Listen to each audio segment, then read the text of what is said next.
If you've been paying attention to the horror movie landscape this year, undoubtedly you've heard a few things about Longlegs. Things like this is the scariest movie of the decade, this is the best serial killer movie since Silence of the Lambs, our theater smelled horrible by the end because everyone literally shit in their pants. The hype was real, folks, and I thought to myself, it's going to be almost impossible for a movie to actually live up to these expectations. And it turns out I was right, but Longlegs is pretty good. It's pretty creepy. And there's a picture of Bill Clinton on the wall for like half of it, which I think sets the mood really nicely for a movie about a sweet-talking guy preying on a younger woman. So welcome back, everybody. I'm Jake, the Scary Story Guy, and today we're talking about Longlegs, the massively hyped new horror movie starring Maika, Monroe, and Nicolas Cage. Now, there's a lot of secrecy about this movie. We as a theater-going audience haven't even seen Nicolas Cage's full uncovered face yet. They've been hiding it from the trailers. So if you want to go in as blind as possible, I'd recommend just stopping the video here and, of course, coming back to it later, because I'm not going to go into major spoilers, but I am at least going to give as much information as I do in a normal review. But hey, before you go,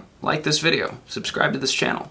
All the cool kids are doing it. Okay, so Maika Monroe plays an FBI agent assigned to the case of a serial killer named Longlegs, who seems to be causing the murder-suicide of families without actually being present at the scene. And the reason she gets assigned to the case is that it's stumping all the other agents, and throughout her time with the Bureau, she has displayed a kind of intuition bordering on psychic power. Kind of like, all right, this freak show can guess numbers from our random generator, maybe she can track this guy down. But as she becomes increasingly involved with the case, it begins to seem like Longlegs might track her down first. Now, like I said, this movie was drawing comparisons to Silence of the Lambs, but for me, the first hour was really giving Zodiac vibes. You've got a serial killer leaving notes at crime scenes, symbols, and the whole thing is just permeated by this Fincher-esque atmosphere of creepy gloom, and all of that really works. I mean, this movie starts out strong as shit. It is one of the best 10 to 15 opening minutes of a horror movie I've maybe ever seen. And you can tell right from the jump that this is unique. This doesn't feel like most movies. The director does a fantastic job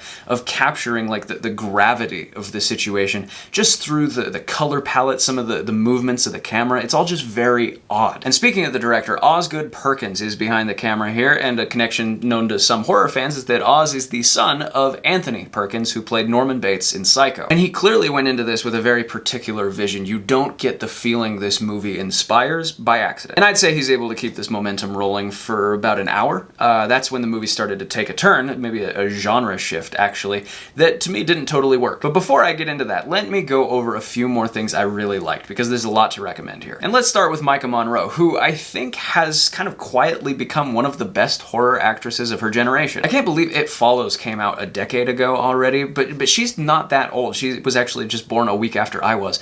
And she has already starred in a really surprising amount of very, very solid horror films. And I don't know how else to say this. To me, she's got a real normal girl vibe that brings out a ton of realism in the story she's telling. So this is, in that vein, I think her best performance ever. And it's weird. I was expecting Nicolas Cage to be the one who really carried the movie, but for me, I came away most impressed by her. And Nicolas Cage is good, don't get me wrong, but he's very, like, Nicolas Cage-y in this. I don't think that you ever forget that it's him, really. And while he does do some creepy things, he also does a lot of, like I said, cagey things that kind of took me out of it. I can't believe I'm saying this, but the movie actually would have been a lot scarier if it had less of him in it. There's a certain way they show him near the beginning of this movie where it's very quickly, haphazardly out of focus, and it really serves to make him this creepy, almost behind-the-scenes menace. When they stop doing that and they actually just start putting him on screen for extended periods of time, it loses a lot of its effect. That said, I did still like a lot of the things he was doing here. He possesses, I think, just this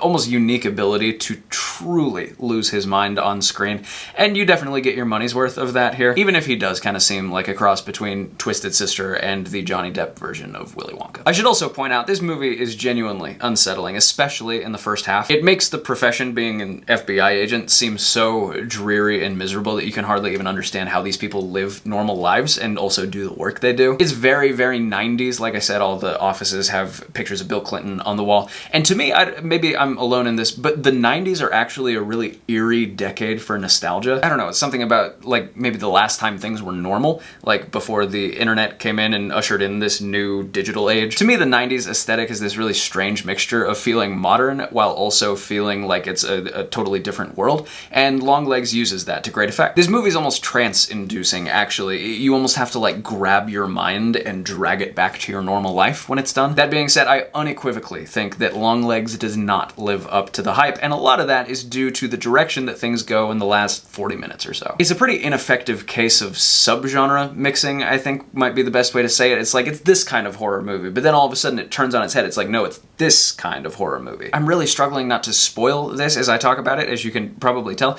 I'll just say it really works when it's doing the thing it's originally doing, and then when it stops doing that thing, it kind of stops working. There's a scene of exposition near the end where a lot of stuff gets explained, and while I thought that most of the movie was quite well written, this was just very, very clunky. And yet narratively, the movie is setting up so many interesting questions throughout the first hour that by the time the last 40 minutes rolls around, all those answers just feel increasingly unsatisfying. So guys, at the end of the day, you should really temper your expectations for this film. It is not the scariest movie of the decade. It's not the scariest movie of the year. To mention Longlegs in the same breath as The Silence of the Lambs is, in my mind, the height of silliness, and I think all this hype, this crazy marketing, is gonna end up hurting the film's reputation in the long run. Which is a shame, because all that being said, this is quite good. It starts off ridiculously strong, and even though it peters off by the end, it manages to be reasonably chilling throughout. This has enough of a creep factor that I think it's well worth going to see in theaters, and just enjoy the fact that we're getting a well-acted, well-directed banger of a horror movie in July. I am gonna give Longlegs 3.5 stars out of 5. Alright guys, as always, stay tuned for more spooky content coming soon. There's an interesting looking new release called Oddity that I'm going to be checking out. But in the meantime, thank you for watching this video, and here's hoping you survive to see the next one.